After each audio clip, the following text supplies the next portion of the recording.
Budget. Welcome to S के education. मेरा नाम है सुमित के एस पी। दोस्तों, आज की इस वीडियो में हम बात करेंगे भारतीय संविधान के अनुच्छेद 112 की, जिसके अंदर बजट के बारे में हमें वर्णन मिलता है। और दोस्तों, हम समझेंगे इसके अंदर कि बजट किस तरीके से पारित होता है और इसको किस तरीके से इसके अंदर जो बताया जाता है और किस तरीके से इसकी आय होती है, इस पर कितना व्यय होता है, इसके अंदर दोस्तों हम पूरी समझने वाले हैं। और ये किस किस के लिए यूज होता है हम इसके अंदर पूरा समझते हैं दोस्तों। तो शुरुआत करते हैं दोस्तों भारतीय संविधान के अंदर बजट है, क्योंकि दोस्तों बजट एक हमारे भारत के संविधान के अंदर कोई बजट का शब्द उल्लेख नहीं मिलता, क्योंकि इसका शब्द मिलता है दोस्तों वार्षिक वित्तीय विवरण की, जो एक वर्ष का जो कितना मतलब कितना आय हुआ, कितना खर्च हुआ, ये सभी इसका जो वर्णन मिलता है दोस्तों वो बजट के अंदर मिलता है। और इसके अंदर ये सब दोस्तों, इसके अंदर क्या निर्माण करना है, क्या खर्च होगा, किस किस के लिए क्या यूज होगा, ये सभी बातें दोस्तों बजट के अंदर प्रस्तुत की जाती हैं। इसके अंदर पूरा निर्माण इसका बजट का किया जाता है। और दोस्तों इसके अंदर ये लगभग 1 अप्रैल से प्रारंभ होता है और 31 मार्च तक चलता है। और इसके अंदर जैसे जैसे राजस्व संबंधित जो भी पूंजी पैसे के लिए कोई भी कार्य है तो करना होगा तो बजट उसके लिए लाया जाएगा। राजस्व का कुछ भी बढ़ाना हो, और दोस्तों खर्च के बारे में ये सभी बातें, जैसे कोई भी कुछ भी करना हो, किसी को पैसा देना है, सरकार में किसी राज्य को कितना पैसा देना है, और साथ ही साथ दोस्तों कितने आर्थिक नीतियाँ जो बनाई गई हैं उसके लिए जो पैसे देने हैं, जो वित्तीय नीति है उसके लिए जो नई परियोजनाएं चलाई जा रही हैं उनके लिए जो पैसा दिया जाता है उसी के लिए बजट लाया जाता है हर वर्ष में। दोस्तों इसके अंदर क्या होता है, इसके अंदर देखो हम इसके अंदर समझते हैं कि इसके अंदर जो बजट है दोस्तों किसके लिए जो होता है कि कोई भी कुछ कार्य है विकसित करना है, क्या करना है उसके अंदर, तो ये सभी बातें दोस्तों इसके अंदर आती हैं। और दोस्तों ये बजट 3 प्रकार के होते हैं दोस्तों। तो पहले हम समझते हैं कि क्या क्या होता है इसके अंदर। जो भारत सरकार है उसके द्वारा लगभग 2 बजट होते हैं दोस्तों। एक होता है रेलवे बजट और एक होता है दोस्तों आम बजट। इसमें दोस्तों वैसे तो 3 प्रकार का होता है, लेकिन दोस्तों वो अलग है।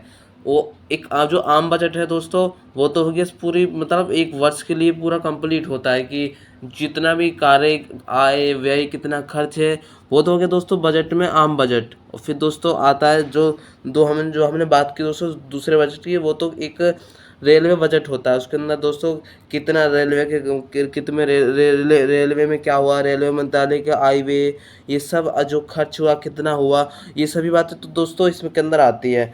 फिर दोस्तों ये इसके अंदर जैसे महत्वपूर्ण क्या है दोस्तों, फिर एक आती समिति जो रेलवे बजट को आम बजट से अलग कर देती है।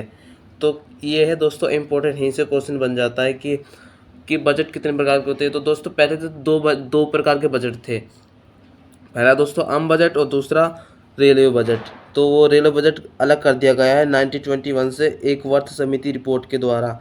इसको अलग कर दिया 1924 के अंदर ही। और इसके कारण दोस्तों इसके इसके जैसे क्या होता था पहले कि रेलवे तो थोड़ा अलग था, तो उसमें कोई बजट का महत्वपूर्ण तो था नहीं दोस्तों, तो इसलिए इसको अलग कर दिया रेलवे बजट को। फिर दोस्तों हम इसमें बात करने वाले हैं कि रेलवे बजट क्या होता है। इसके अंदर 3 प्रकार के होते हैं दोस्तों।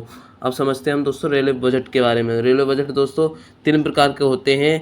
आम बजट जो कि अभी मैंने पहले बताया, फिर दोस्तों अंतरिम बजट और लेखानुदान बजट। तो इसके अंदर समझते हैं दोस्तों कंप्लीट बजट वो होता है दोस्तों कि हर एक साल में बुलाया जाता है। इसके अंदर अभी मैं बता चुका हूँ दोस्तों आय कितना हुआ है, खर्च कितना हुआ, ये सभी इसके अंदर बताया जाता है कि क्या क्या होगा, क्या क्या विकसित, क्या क्या परियोजनाएं चलाई जाएंगी।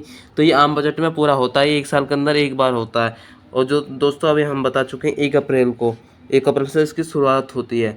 ऐसा नहीं कि एक अप्रैल को ही होगा। फिर दोस्तों एक होता है चुनावी वर्ष के बीच होता है अंतरिम बजट। इसके अंदर दोस्तों चुनाव में क्या क्या खर्चा होगा, उसके बीच क्या क्या होगा, क्या क्या कुछ विकसित किए जाएंगे, कोई कार्य किए जाएंगे, तो वो सभी बातें दोस्तों अंतरिम बजट में आती हैं। और ये दोस्तों चुनाव वर्ष में किए जाते हैं, जब चुनाव होता है लगभग अप्रैल के महीने के आसपास।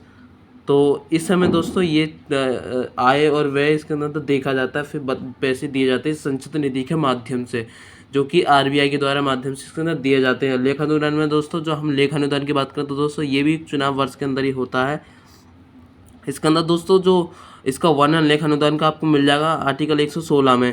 अभी दोस्तों हम इसी की बात करेंगे। इसके अंदर लेखा अनुदान में दोस्तों ये भी इसके अंदर चुनाव वर्ष के बारे में ये भी होता है, और इसके अंदर जो आय है, इसके अंदर दोस्तों आय महत्वपूर्ण नहीं, इसके अंदर व्यय कितना है, यानी कि आरबीआई पैसे दे देती है लेकिन इसमें आय ये नहीं मतलब इसके अंदर ये नहीं समझने दोस्तों कि इसके अंदर कितना खर्चा होगा, ये तो देखेगी जो आरबीआई के जो कितना खर्च हुआ, पैसे देंगे देती जाएगी, लेकिन वो सिर्फ क्योंकि दोस्तों चुनाव वर्ष में ज़्यादा टाइम तो होता नहीं, तो उसके लिए दोस्तों सिर्फ बाद में वो ये निकालेगी कितना खर्च हुआ, पैसे देती रहेगी, फिर उसमें खर्च कितना हुआ ये सब वो निकाल लेगी, और उसी के माध्यम से दोस्तों ये 3 बजट होते हैं। उसके अंदर दोस्तों ये राष्ट्रपति के द्वारा प्रस्तुत किए जाते हैं।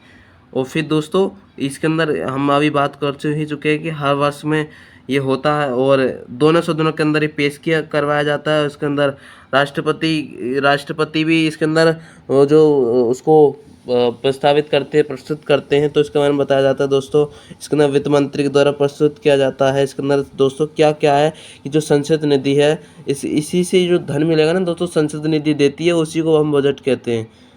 जब वो धन विधेयक जाता है तो आगे जाके वित्त बन जाता है, यानी कि वो कितना क्या क्या होगा इसके अंदर, और किस तरीके से इसका उपयोग किया जाएगा।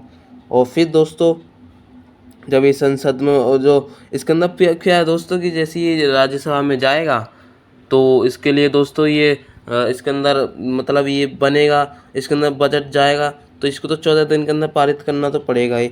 ये इसके अंदर मतलब विधेयक ये जाएगा, तो ये इसके लंबित तो नहीं किया जा सकता, ये तुरंत पारित हो जाएगा। जिस तरीके से धन विधेयक होगा तो ये भी उसी तरीके से पारित हो जाएगा, यानी कि इसके अंदर बिना राष्ट्रपति की अनुमति के, बिना मतलब राज्यसभा कुछ नहीं कर सकती इसके अंदर, इसको तो पारित होना ही पड़ेगा।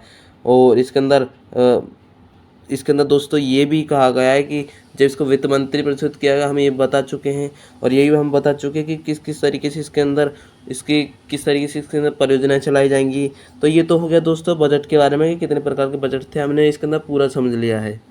और साथ ही साथ हमने यही बता दिया कि इसको राज्यसभा कुछ नहीं कर सकती, 14 दिन के बाद इसके ऊपर खुद ही जिस तरीके से धन विधेयक तो दोस्तों वापस लौट नहीं सकता ना, कि 14 दिन के बाद दोबारा मतलब धन विधेयक होता है वो दोबारा बन जाता है, उसका कुछ राज्यसभा उसके अंदर कुछ भी नहीं कर सकती पावर। इसी तरीके से दोस्तों यही बजट होता है, इसको प्रस्तुत किया जाता है, इस पर हंगामे भी होने लग जाते हैं। तो फिर दोस्तों इसके बीच जब हंगामा होता है तो कुछ ना कुछ तो बैठाया जाएगा, कुछ ना कुछ तो इसके अंदर किया जाएगा।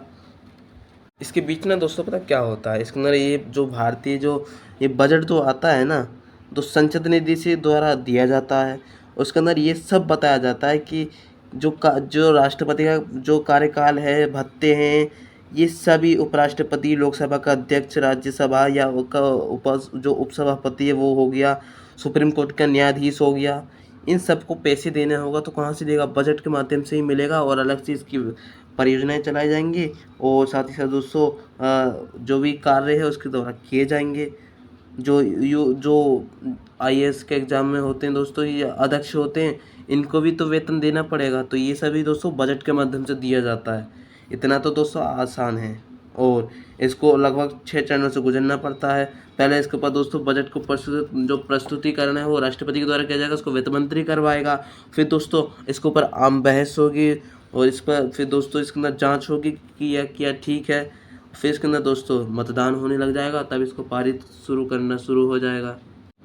इसके बीच साथ ही साथ दोस्तों हम अभी बता चुके हैं जो जांच होगी इसके अंदर जो सबसे बड़ी भूमिका होगी परिकलन समिति की, जो कि अनुच्छेद 113 में इसका वर्णन मिलता है। ये तो हो गया दोस्तों और आसान। फिर इसके बाद आएगा दोस्तों 114 आर्टिकल में विनियोग विधेयक। इसमें क्या होगा दोस्तों कि संसद द्वारा इसको जैसे पारित हो जाएगा तो ये हो जाएगा विनियोग विधेयक, यानी कि इसको पास करना है तो इसको संसद से बाहर निकलना पड़ेगा। फिर यहाँ से मतलब इसको वित्त बन जाएगा, यानी कि इसको पास हो गया तो फिर इसके बाद दोस्तों ये हो जाएगा वित्त विधेयक। ये तो हो गया दोस्तों और आसान है आपके लिए, और आपको समझ में भी आ रहा होगा किस तरीके से इसको पास हुआ। ये तो दोस्तों आसान था। अब हम बात करते हैं इसके बीच की क्या क्या, यदि कोई इसके ऊपर ये गलत है, बजट के अंदर कोई भी खामियां हैं तो उसको अलग से कुछ किया जाएगा। तो इसके बीच होगा विपक्ष अलग से कुछ लाती है इसके अंदर, जो बजट को अस्वीकार करना है तो भाई दोस्तों कुछ तो करना पड़ेगा। हम बता चुके हैं दोस्तों। अब हमने अभी बात की थी आर्टिकल 114 की। इसके बाद 115 है दोस्तों, इसके अंदर अतिरिक्त अनुदान का वर्णन मिलता है कि अतिरिक्त अनुदान के बारे में जो मतलब बजट में कुछ पैसा कम पड़ता है तो अतिरिक्त और धन मतलब उसको धन दे सकते हैं, उसको बजट होगा तो उसके अंदर पैसा देना, ये सब तो दोस्तों आसान है। 115 दोस्तों आपको समझ में आया होगा। इसके बीच हम अभी बात कर चुके हैं, आम बहस होगी इसके बीच। और दोस्तों साथ ही साथ इसके अंदर समितियाँ जाँच करेंगे, हम बात कर चुके हैं अनुदान कि कितने पैसे इसको दिए गए हैं, किस तरीके से इसका खर्चा हो रहा है। फिर दोस्तों जब यदि इनमें कोई भी गड़बड़ी हुई तो इसके बीच लाया जाएगा दोस्तों कटौती प्रस्ताव। यही है सबसे इम्पोर्टेंट दोस्तों। नीति एक तो पहला है दोस्तों नीति कटौती प्रस्ताव, जो नीतिगत के माध्यम से लाया जाता है।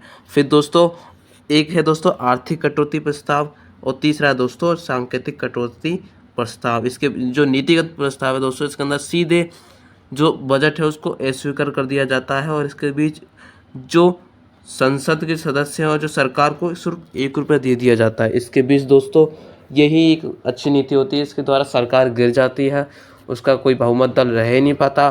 फिर दोस्तों जो आर्थिक जो कटौती प्रस्ताव है इसके बीच दोस्तों इसके मतलब इसके अंदर कुछ पैसे कम कर दिए जाते हैं, इनको पैसे कम दिए जाते हैं। इसके बीच दोस्तों जैसे कि कोई भी अर्थव्यवस्था का मामला है, जो इसमें कहा जाता है दोस्तों जो मांग की राशि है ना एक निश्चित सीमा कर दी जाती है, इसके अंदर कुछ ना दोस्तों कटौती की जाती है। जैसे एक मुश्त बंदोबस्त है ना, उसी के द्वारा कटौती की जाती है इसके बीच। तो फिर दोस्तों ये तो आसान था, ये थोड़ा मतलब पैसे कम किया जाता है इसके अंदर, लेकिन ये पारित हो जाता है। फिर दोस्तों सांकेतिक जो कटौती प्रस्ताव है इसके बीच इसके अंदर विरोध करना होता है लोगों को कि ये मतलब कि ठीक तरीके से काम नहीं कर रहा। उसको 100 रुपये की थोड़ा 100 रुपये मतलब इससे 100 रुपये ही मतलब काट लिए जाते हैं, लोग लेते हैं विरोध करने के लिए 100 रुपये। तो इसके अंदर सभी 100 रुपये कम किए जाते हैं बस। ये तो दोस्तों हो गया कटौती प्रस्ताव का।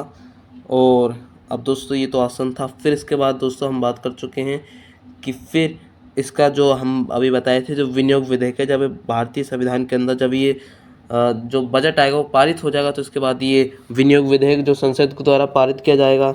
इसको बीच दोस्तों ये लोकसभा के अध्यक्ष आपस में बातें करेंगे कि ठीक है, जो लोकसभा के अध्यक्ष जो वहाँ के मंत्री हैं, जो सांसद हैं वहाँ बैठे हुए हैं। तो ये तो दोस्तों आसान था, आपको समझ में होगा दोस्तों। मिलेंगे नेक्स्ट वीडियो में, आज के लिए धन्यवाद। जय हिंद, जय भारत।